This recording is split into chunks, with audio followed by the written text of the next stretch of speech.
Benarkah bahwa ada kelemahan posisi hukum dari seorang Prativi Novianti alias Teh Novi dalam urusan uang donasi ini? Assalamualaikum warahmatullahi wabarakatuh. Salam Om Swastiastu. Namo Buddhaya, salam kebajikan dan salam sejahtera untuk kita semua. Saudaraku sebangsa dan setanah air, para penonton kanal YouTubeku yang sangat saya hormati dan sangat saya cintai. Berikut ini saya akan menyajikan satu cuplikan video yang cukup menarik.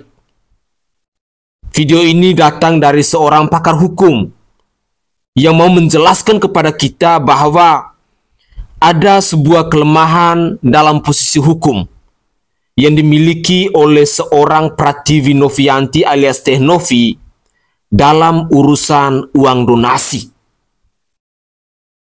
Dengan demikian, saya ingin mengajak pemirsa sekalian, mari kita terlebih dahulu menyimak cuplikan video berikut ini, karena ada banyak hal positif yang harus kita pelajari bersama-sama dari cuplikan video berikut ini.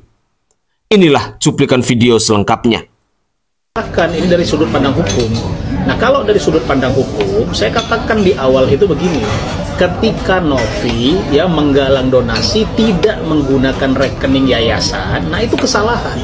Terlepas dari apapun alasannya, walaupun alasannya kita katakan bahwa diminta oleh pihak Agus dan lain sebagainya ya. Nah, implikasi hukumnya apa? Implikasi hukumnya ketika menggunakan rekening Agus, maka Novi kehilangan hak untuk keberatan atas penggunaan uang itu. Kenapa? Bagaimana dia mau keberatan? Dia tidak tahu siapa yang transfer, dia tidak tahu berapa nominal orang yang transfer, kan begitu. Nah, lalu kemudian kalau hari ini masalah ini lalu berkembang gini, secara hukum ketika donatur atau penyumbang menyumbangkan uang itu mengirimkan ke rekening Agus, suka tidak suka uang itu adalah haknya Agus. Terlepas dari jumlahnya berapa terlepas dari jumlahnya berapa, uang itu adalah uangnya Agus. Nah, kalau hari ini kemudian Novi keberatan dianggap Agus tidak menggunakan uang itu semestinya. Nah, maka poin keberatannya Novi ini harus berlandaskan hukum. Keberatannya si Novi ini apakah sudah mendapatkan mandat secara tertulis dari para penyumbang? Karena yang berhak untuk keberatan uang itu digunakan tidak semestinya itu adalah penyumbang, bukan Novi. Nah, ini yang saya kira mesti digarisbawahi dan masyarakat harus tahu dengan jelas, gitu ya. Implikasi hukum kedua, ketika Agus mengirimkan uang itu ke rekening yayasan, Nah, ini sudah poin hukum yang berbeda. Anggaplah ketika Agus mengirimkan uang itu ke rekening Novi, ini atas kesepakatan bersama, gitu ya. Tapi ketika hari ini Agus itu meminta uang itu dan Novi tidak memberikan, nah ini punya implikasi hukum. Ini patut diduga terjadi penggelapan dana. Nah, dananya siapa? Ini kan menjadi pertanyaan di publik. Dananya siapa? Ya, kalau dalam konteks itu dananya Agus. Kenapa? Karena uang itu berasal dari rekening Agus. Persoalan bahwa uang itu berasal dari para penyumbang-penyumbang lain, itu hal yang berbeda. Nah, maka saya katakan, saya sebenarnya kasihan dengan Novi ini. Kenapa? Kita anggap, saya dari kacamata positif menyatakan, Novi ini niatnya baik.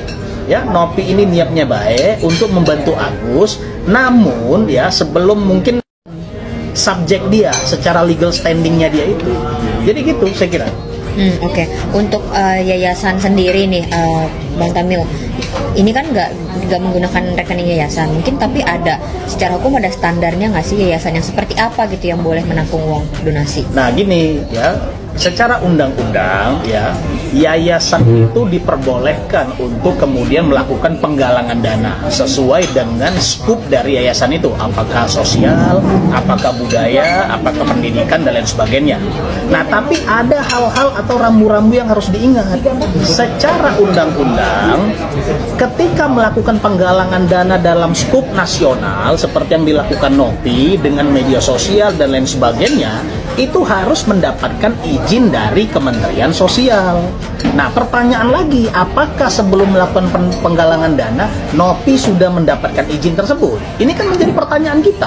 Kenapa ini menjadi pertanyaan? Karena hal ini sudah masuk ke ranah hukum, ya kan?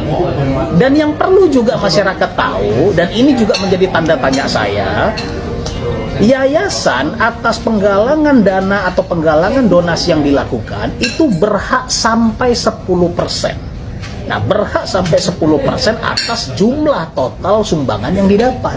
Nah, kalau kemudian melihat hiruk pikuk seperti ini, jangan-jangan publik menilai ada yang tidak clear terhadap 10% itu tadi. Nah, ini kan menjadi tanda tanya yang kemudian kira-kira membuat kedua belah pihak ini seperti ada hal-hal yang disembunyikan di ruang publik, ya kan? Nah, ini yang saya kira perlu menjadi perhatian kita semua. Oke, Bang, tapi boleh dielaborasi lebih dalam yang tadi masih abang sebut juga yang janggalnya itu, artinya di pajak dari yang 10% tadi kah? 10% ini kan dari total donasi dari rekening Agus dan yayasan, atau Agus saja atau yayasan aja? Atau gimana, Bang? Kalau kita bicara 10% yang wajib atau yang berhak, bukan wajib ya, yang berhak didapatkan oleh yayasan, dalam undang-undang itu tertulis gini, karena dalam penggalangan dana itu tentu ada biaya. Ya kan? Nah, biaya-biaya itu bisa digantikan maksimal 10% dari total donasi yang didapat. Nah, sekarang memang yang namanya uang sumbangan itu tidak terkena pajak secara hukum kita. Tapi jangan salah, yayasan itu adalah wajib pajak. Ya kan? Maka kalau kita bicara dari kacamata kritis, ada apa penggalangan dana menggunakan yayasan yang dimana itu badan hukum, tapi rekeningnya menggunakan rekening pribadi? Apa yang mau ditutup-tutupi di sini? Gitu loh. Itu menjadi pertanyaan publik, saya kira. Bang, tadi abang sempat menyinggung mengenai diduga penggelapan ya, Bang ya. Penggelapan. Cuman untuk saat ini waktu itu sempat istri Agus datang ke yayasan atau ke panti itu meminta atau klaim uang yang sudah dipakai untuk berobat dan itu sudah diganti, Bang. Apakah itu bisa dibilang penggelapan juga atau gimana tuh, Bang? Gini, responsibility, saya bicara responsibility ya.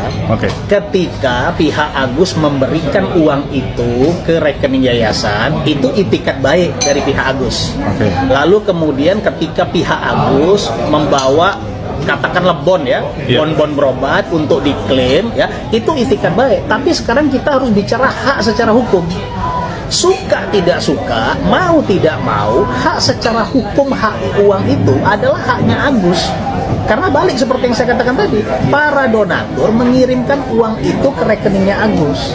Lalu bagaimana menggugurkan hak itu? Kan begitu pertanyaan yang hari ini ramai di ruang publik. Masing-masing para donatur itu berikan kuasa kepada. Menarik guys. Dalam cuplikan video di season pertama ini, bahwa secara hukum uang itu adalah miliknya si Agus Salim. Dan saya pun sependapat dengan pernyataan itu. Dan pernyataan ini pun bukan saja muncul dari Bang Haikal saja, tetapi sudah banyak praktisi hukum yang lain yang mengungkapkan bahwa secara hukum uang 1,3 miliar yang ada di rekening yayasan itu adalah miliknya si Agus Salim.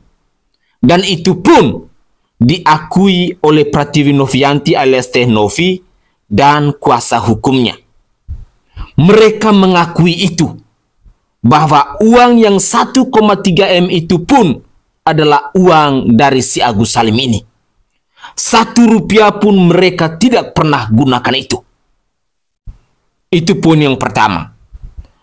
Poin yang kedua, alasan kenapa Pratiwi Novianti sampai saat ini masih menahan uang itu di rekening yayasan, karena Pratiwi Novianti mau menjaga amanat dari para donatur, di mana tujuan penggalangan uang donasi itu adalah untuk biaya pengobatan dari matanya si Agus Salim ini, bukan untuk bayar utang.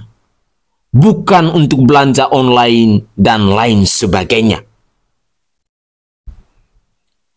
Kenapa tiba-tiba Pratiwi Novianti meminta Agus Salim untuk segera melakukan mutasi ke rekening yayasan, padahal dulunya uang itu ada di nomor rekeningnya si Agus Salim? Karena di sana ada dugaan, ada temuan bahwa uang itu tidak dipakai lagi sesuai dengan tujuan penggalangan donasi itu. Dan belakangan kita ketahui bersama-sama bahwa uang itu telah dibagi-bagikan kepada keluarganya si Agus Salim. Ada yang ke Wawa, ada yang ke orang tua, ada yang ke istri, dan lain sebagainya. Padahal tujuan penggalangan uang donasi itu adalah untuk biaya pengobatan mata dari si Agus Salim.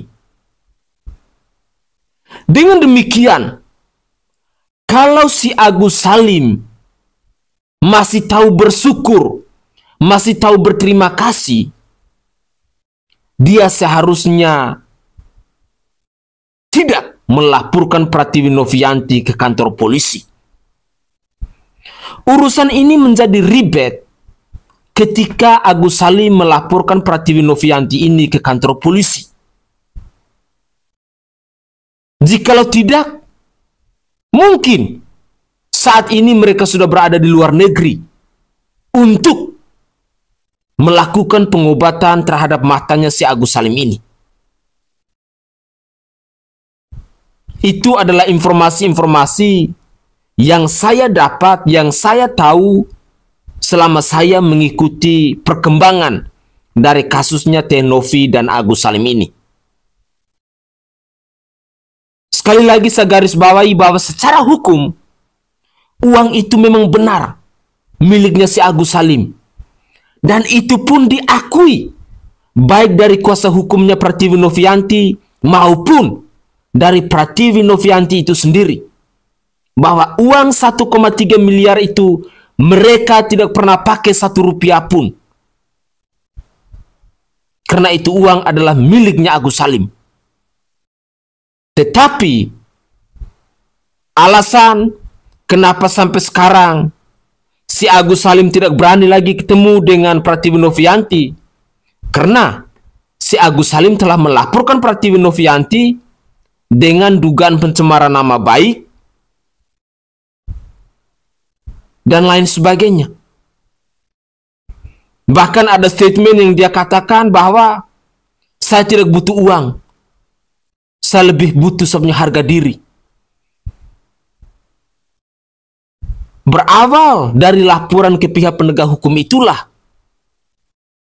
di sanalah si Agus Salim mulai takut seorang diri, mulai depresi, mulai teriak-teriak kayak orang gila.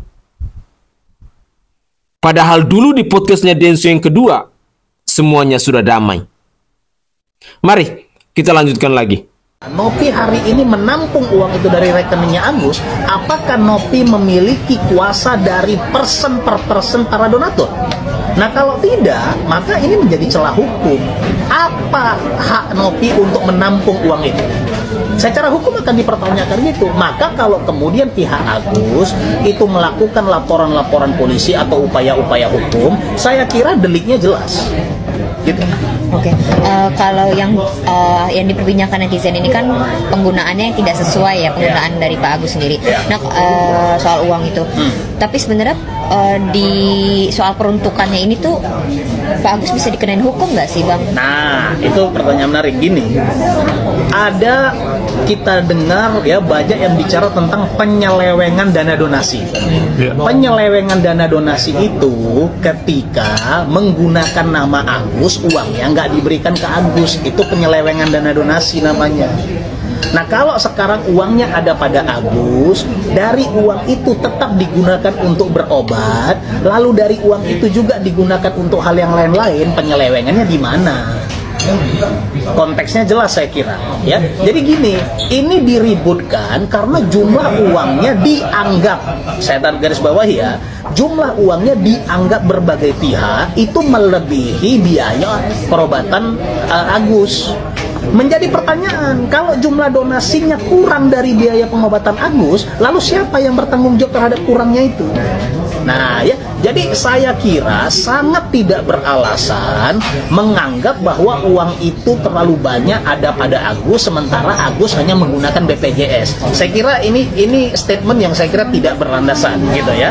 Jadi kalau kita bicara secara hukum, jelas uang itu ketika ada pada Agus itu haknya Agus, dan uang itu digunakan untuk untuk pengobatan, sisanya digunakan hal yang lain. Saya kira delik penyelewengan dana donasinya gugur, artinya nggak ada. Kalaupun kemudian mau dikejar ke arah sana, kembali yang mempunyai hak untuk mengejar hal itu adalah pemberi donasinya, bukan pihak Yayasan Novi. Maka itu tadi saya katakan, ketika Novi melakukan penggalangan dana tidak menggunakan rekening atas nama yayasan, di situ gugur hak dari yayasan untuk keberatan terhadap hal ini. Nah, Oke guys, itu adalah penjelasan dari Bang Haikal, seorang pakar hukum, seorang praktisi hukum yang mau berbagi ceritanya, yang mau berbagi ilmunya terkait dengan kasus dari Pratiwi Novianti dan Agus Salim ini. Cuplikan-cuplikan video terkait dengan hak hukum bahwa uang itu adalah miliknya si Agus Salim, itu sudah banyak para praktisi hukum yang membicarakannya. Baik itu dari Bung Hotman Paris Hutapea maupun dari Bung Kamarudin Simanjuntak, ditambah lagi dengan Bang Haikal ini, semuanya diterima oleh Pratiwi Novianti. Dan dia mengakui, bahkan lawyernya pun mengakui, bahwa uang yang 1,3 itu adalah milik dari Agus Salim. Tetapi yang menjadi blundernya itu ketika misalnya beberapa waktu lalu dari pihak yayasan memanggil Agus Salim untuk melakukan operasi kelopak mata, tetapi tidak dipenuhi oleh keluarganya Agus Salim. Lalu yang kedua, dalam podcast kemarin di Trans 7 kalau tidak salah, seorang Pratiwi Novianti, dia bahkan mengatakan bahwa dia akan berusaha untuk melakukan penanganan pengobatan terbaik untuk si Agus Salim ini. Dan dalam diskusi itu, seorang Pratiwi Novianti ini pun, walaupun dengan masalah yang bertubi-tubi seperti ini, dia ternyata sedang membantu juga biaya pengobatan dari Bang Icang. Cuma, ada perbedaan. Bang Icang ini adalah pribadi yang rendah diri, yang tahu bersyukur dan tahu berterima kasih kepada orang yang sudah membantu. Tidak seperti Agus Salim. Mungkin itu adalah perbedaannya. Kalau Agus Salim sih kita sudah tahu bahwa dia adalah pribadi yang tidak tahu bersyukur, tidak tahu berterima kasih. Pribadi yang mau ngelunjak. Tetapi apapun itu, soal uang donasi itu kalau digunakan untuk pengobatan, saya sangat yakin dan percaya pasti akan dipenuhi oleh Pratiwi Novianti alias Teh Novi. Karena tujuan penggalangan donasi itu adalah untuk biaya pengobatan, bukan untuk bayar utang dan lain sebagainya. Mungkin pemirsa sekalian punya pandangan yang lain. Saya berharap bahwa bisa meninggalkan suara-suaranya atau komentar-komentarnya di kolom komentar, agar saya bisa pelajari terkait dengan pandangan dari Bang Haikal ini, bahwa secara hukum uang itu adalah miliknya si Agus Salim dan itu benar. Saya sendiri pun terima. Tetapi mungkin ada komentar-komentar yang lain yang menguatkan atau yang meneguhkan saya kenapa uang itu sampai saat ini ditahan oleh Pratiwi Novianti. Apakah Mbak Novi ini tidak yakin atau sudah hilang kepercayaan ketika uang yang dipergunakan seharusnya untuk pengobatan mata tetapi dipakai untuk keperluan yang lain? Komentar-komentar dari pemirsa sekalian sangat saya butuhkan sehingga saya bisa belajar bersama-sama, dan semoga saja cuplikan video ini bisa mengedukasi kita semua. Begitulah kira-kira.